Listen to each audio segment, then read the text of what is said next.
Welcome to my tech classes. Friends, आज हम पढ़ने वाले हैं मिट्टी। मिट्टी टॉपिक एक ऐसा टॉपिक है जो आपके फर्स्ट पेपर यानी कि पर्यावरण के लिए भी बहुत ही ज्यादा इम्पोर्टेंट है, और सेकंड पेपर हम देखें तो इसमें सामाजिक विज्ञान है उसके लिए भी मोस्ट इम्पोर्टेंट है। यानी कि दोनों ही के लिए ये इम्पोर्टेंट, जो फर्स्ट पेपर का एग्जाम दे रहे हैं और जो सेकंड पेपर का एग्जाम दे रहे हैं। तो आइए स्टार्ट करते हैं। देखिए, हमने बहुत सारी मिट्टियों के बारे में पढ़ा है, लेकिन यहाँ पे हम सब मिट्टियों के नहीं बारे में पढ़ेंगे, वरन ऐसी चीजों को पढ़ेंगे, ऐसे पॉइंट्स को पढ़ेंगे जो हमारे एग्जाम के नजरिए से बहुत अच्छे हैं। तो आइए स्टार्ट करते हैं वीडियो। हम पहले देखेंगे जलोढ़ मिट्टी या दोमट मिट्टी। जलोढ़ मिट्टी या दोमट मिट्टी क्या है? वो मिट्टी जो नदियों द्वारा बहाकर लाई जाती है और उसे छोड़ दिया जाता है, तो वो होती है आपकी जलोढ़ मिट्टी। इसमें पॉइंट को देखते हैं, हमें क्लियर हो जाएगा। भारत की सबसे उपजाऊ मिट्टी अगर कोई है तो वह है जलोढ़ मिट्टी या दोमट मिट्टी। इसके दो नाम है, एग्जाम में आपसे कोई भी नाम दे सकता है, इसलिए मैंने यहाँ पे दोनों नाम दिए हैं आपको। सबसे ज्यादा उपजाऊ भारत की जो मिट्टी है वो आपकी है दोमट मिट्टी, और दोमट मिट्टी का निर्माण नदियों के अवसादों से होकर होता है। जो नदियों द्वारा जब अवसाद बहाकर लाए जाते हैं तो उसे समतल मैदान में फिर धीरे धीरे छोड़ दिए। जैसे बाढ़ की स्थिति में होता है कि बाढ़ आती है और नदियां बहुत सारी अपने साथ मट्टी बहाकर लाती है, इस मट्टी को कहीं ना कहीं वो छोड़ के आगे बढ़ जाती हैं। तो इस जो मट्टी छोड़ती है वही मिट्टी आपकी जलोढ़ मिट्टी होती है, और ये बहुत ही ज्यादा उपजाऊ मिट्टी होती है। फिर यह है दोमट मिट्टी, पौधों की वृद्धि के लिए सबसे अच्छी होती है, और पौधों के विकास के नजरिए से देखें तो ये मिट्टी सबसे सुपरहिट होती है पौधों के लिए।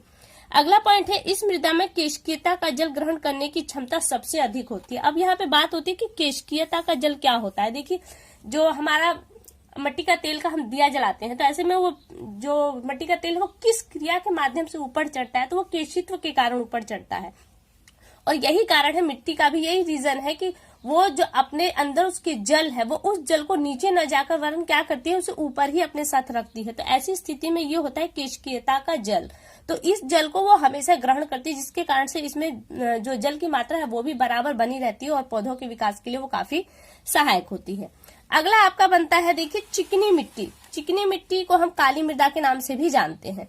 इस मिट्टी की खासियत क्या है? इस मिट्टी का निर्माण ज्वालामुखी के लावा बेसाल्ट चट्टानों से होता है। जो ज्वालामुखी का उद्गार होता है तो उससे जो लावा निकलता है वो धीरे चट्टान का रूप लेती है, लेकिन जब यही चट्टान वक्त के साथ धीरे धीरे अपक्षय होता है इनका, तो इस अपक्षय से बने हुआ जो बारीक कण निकलते हैं, इनके द्वारा जो मिट्टी का निर्माण होता है वो चिकनी मिट्टी होती है। और ये लावा हमेशा काला होने की वजह से इस मिट्टी को काली मिट्टी के नाम से भी जाना जाता है, क्योंकि ये काले रंग में होती है। अगला पॉइंट है, इस मिट्टी में जल धारण करने की क्षमता सबसे अधिक होती है। और जो जल धारण करने, हमने ऊपर देखा केशकीयता के कारण पानी उसका नीचे नहीं जाता वरन ऊपर ही रहता है, लेकिन उस जल यानी कि जलोढ़ मिट्टी से भी ज्यादा अगर पानी धारण करने की क्षमता किसी में है तो वह चिकनी मिट्टी या काली मिट्टी में। और यह कपास के लिए सबसे उपयुक्त मिट्टी है। कपास सबसे ज्यादा जो काली मिट्टी में ही पैदा होता है। अगला है लैटेराइट मिट्टी। लैटेराइट मिट्टी क्या है? लैटेराइट मिट्टी का निर्माण अधिक ताप एवं अधिक वर्षा की वजह से होता है। भूमध्य रेखीय प्रदेशों में इस तरह की मिट्टी आपको ज्यादा मिलेगी, क्योंकि वहां पे अधिक ताप होता है और हर रोज प्रतिदिन 3 बजे लगातार मूसलाधार बारिश होती है। और ये दूसरा पॉइंट है, लैटेराइट मिट्टी में खड़, नारियल, मसालों, काजू की खेती अधिक की जाती है इस तरह की मिट्टी में। अगला है, देखिए, यहाँ से आपके प्रश्न बन सकते हैं कि चूना अथवा कैलकेरियस मृदा किसे कहता है। आपने इस तरह की मृदा का नाम नहीं पढ़ा होगा बुक्स में, क्योंकि काली मृदा, लाल मृदा, लेटराइट मृदा, जलोढ़ मिट्टी, काली मिट्टी, बलुई मिट्टी, इसी तरह के नाम मिलते हैं। इस तरह के नाम नहीं मिलते, तो ये आपके लिए एग्जाम में नजरिए में से अच्छा है, तो मैंने इसको डाल रखा है। चूना अथवा कैलकेरियम मृदा, इसमें चूने की मात्रा अधिक होती है। ऐसी मृदा को, इस मिट्टी का निर्माण चूना पत्थरों के अपक्षय के द्वारा होता है, यानी कि चूना पत्थरों का जब अपर्दन होता है तो ऐसी क्रिया में जो कंकर निकलते हैं उससे बनी हुई मिट्टी को हम चूना अथवा कैलकेरियम मृदा कहते हैं। और इसमें पोषण व ह्यूमस का अभाव होता है। इस मृदा में ह्यूमस नहीं पाती, क्योंकि ये चूना पत्थरों के झरने से बने होते हैं। इसी में अगला पॉइंट देखिए दिया है कि इस मृदा में उगने वाले पौधों को कैल्सिकोल कहते हैं। यहाँ से आपका प्रश्न बन सकता है कि कैल्सिकोल पौधे किसे कहते हैं, तो ऐसे पौधों को कहते हैं जो चूना मिट्टी में पैदा होते हैं। ठीक है, आगे देखिए, सलाइन एल्कली मृदा। ये कौन सी मृदा है? इसमें उगने वाले पौधों को लवण और हेलोफाइट कहते हैं, यानी कि एक ऐसी मृदा जिसमें लवण की मात्रा अधिक होती है, वो मृदा को हम सैलाइन एल्कली मृदा कहते हैं। और इसमें जो पौधे उगते हैं उसे हम लवणोद्भिद कहते हैं, और इंग्लिश में कहते हैं हेलोफाइट। यहाँ से आपका प्रश्न आ भी चुका है सीटेट में, और हो सकता है आ भी जाए, आगे कोई कहना नहीं जा सकता, इसलिए देखिए दोनों आते हैं। हिंदी में भी आता है कि लवणोद्भिद किसे कहते हैं या सैलाइकली मृदा में उगने वाले पौधों को क्या कहते हैं। तो यहाँ पे ऑप्शन में आपके लवणोद्भिद, जलोद्भिद, मृदोद्भिद दे सकता है, और या हो सकता है ये दे दे कि हेलोफाइट, जीरोफाइट, इस तरह के दे दे। तो आपको लवणोद्भिद और हेलोफाइट ये दोनों याद रखने हैं कि कौन से ये पौधे हैं जो लवण युक्त मृदा में उगते हैं, उन्हें लवणोद्भिद या हेलोफाइट कहते हैं। तथा लवण युक्त भूमि की वनस्पति को, अब एक पेड़ तो उगेगा नहीं, वहां पे जो बहुत सारे पेड़ उगते हैं उन्हें मैंग्रोव वनस्पति कहते हैं।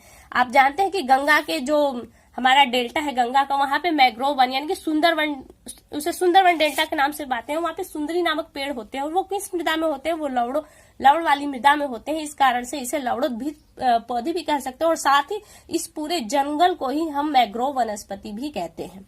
ठीक है, ये आपका देखिए एक बहुत ही इंपॉर्टेंट क्वेश्चन बनता है यहाँ से। आगे इसी में दूसरा पॉइंट दिया है, ये मृदा में जल की उपस्थिति के बावजूद भी जल का अवशोषण नहीं कर पाते। देखिए डेल्टा होने की वजह से ये मिट्टी कुछ दलदलीय होती है और समुद्र के किनारे होने की वजह से इस मिट्टी में लवण की मात्रा भी अधिक होती है, लेकिन इस मृदा में होने के बावजूद भी ये जो जल का अवशोषण नहीं कर पाती, यानी कि उतना सोखते नहीं है जल को, वरन उनकी जितनी जरूरत है उतनी सोखते हैं और यही कारण है कि वो क्या होते हैं, वो जल में सड़ते भी नहीं है ये पौधे। अगला पॉइंट दिया है, लवणोद्भिद पौधों में श्वसन मूल पाए जाते हैं, यानी कि ये दलदली मृदा में होने के कारण नीचे से ऑक्सीजन को नहीं ग्रहण पाते, क्योंकि देखिए हर पौधे को कुछ न कुछ ऐसी तत्व चाहिए होती है, हवा चाहिए होती है, जैसे हमने देखा कि कार्बन डाइऑक्साइड पौधों के लिए जरूरी है, लेकिन इनके रोम के माध्यम से भी इनको हवा चाहिए। तो ऐसी कंडीशन में क्या होता है, इनके जो जड़ है, ये जड़ मृदा से बाहर निकल जाते हैं, खुत्ती नुमा कह सकते हैं कि एक छोटे छोटे, इस जैसे ये मिट्टा है तो ये पौधा है आपका, तो यहाँ से ये श्वसन मूल इस रूप में ऐसे ऐसे जगह जगह निकल जाते हैं। तो ये श्वसन मूल होते हैं, सांस लेने के लिए बाहर आते हैं अपने और चीजों को पूरा लेने के लिए।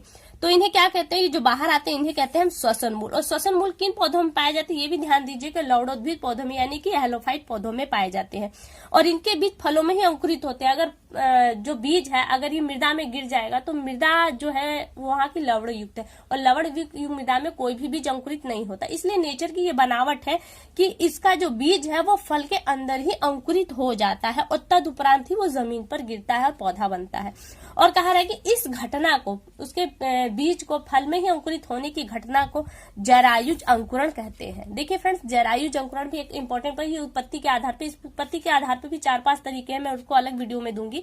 फिलहाल तो आप ये जान लीजिए कि जो इन बीजों के जो फलों में अंकुरित हो जाते हैं इन बीजों को जरायुज अंकुरण कहते हैं। अगला पॉइंट है बलुई मृदा।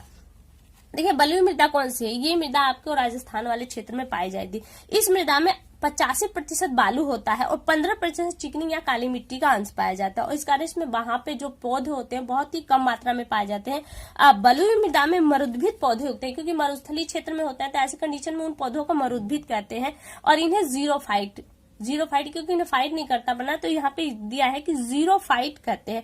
तो यहाँ पे आपको ध्यान देना है कि बलुई मृदा में जो पौधे उगते हैं उसे मरुद्भिद या फिर जीरो फाइट कहते हैं। अब देखिए कुछ पॉइंट्स मैंने यहाँ पे लिए हैं आपकी एग्जाम के नजरिए से। दिया है कि मृदा में अम्लता कम करने के लिए क्या मिलाया जाता है। अगर मृदा अम्लीय हो तो उसको कम करना हो, क्योंकि ऐसी कंडीशन में क्या है पौधे उसमें अच्छा विकास नहीं करेंगे, तो पौधों के विकास के लिए हमें उसको कुछ डालना पड़ेगा। तो क्या डालेंगे, डोलोमाइट एक पत्थर होता है और चूना पत्थर, इन दोनों का मिश्रण हम अगर इस मृदा में मिला दे तो अम्लता कम हो जाएगी। अगला पॉइंट है नाइट्रोजन स्थिरीकरण करने वाले जीवाणु। हमने सहभागिता में पढ़ा था कि पौधे की जड़ों में नाइट्रोजन युक्त जीवाणु रहते हैं, तो वो कौन से जीवाणु रहते हैं स्थिरीकरण करते हैं, वो तो एजोटोबैक्टर होते हैं जो नाइट्रोजन को रोकते हैं। अगला पॉइंट है हरी खाद किसे कहते हैं। हरी खाद अगर आपने खेतों को कभी देखा होगा या जाना होगा तो आपने देखा होगा कि जो सनई है, ढांचा है, उड़द मूंग, ये ऐसी फसलें हैं जिन्हें उगाया जाता है।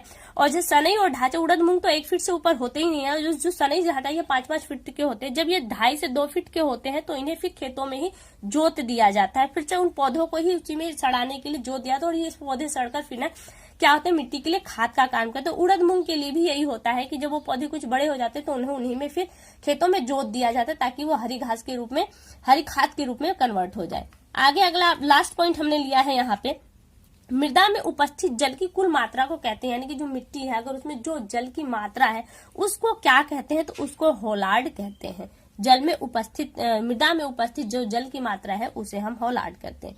तो ये पॉइंट हमारा आज समाप्त होता है। फ्रेंड आपको कैसा लगा ये वीडियो एक बार हमें कमेंट करके जरूर बताइएगा। और मैं एक लास्ट में बता दूं आपको, ये जो हमने मिट्टी लिया है ये आपके फर्स्ट और सेकंड दोनों ही पेपर के लिए मोस्ट इंपॉर्टेंट है, तो इसे आप इग्नोर मत कीजिएगा, जरूर पढ़िएगा और अपने कमेंट्स को मुझे जरूर बताइएगा कि आपको ये टॉपिक कैसा लगा। तो फ्रेंड्स अगली वीडियो में आपसे बहुत जल्द मुलाकात होगी, तब तक के लिए नमस्कार।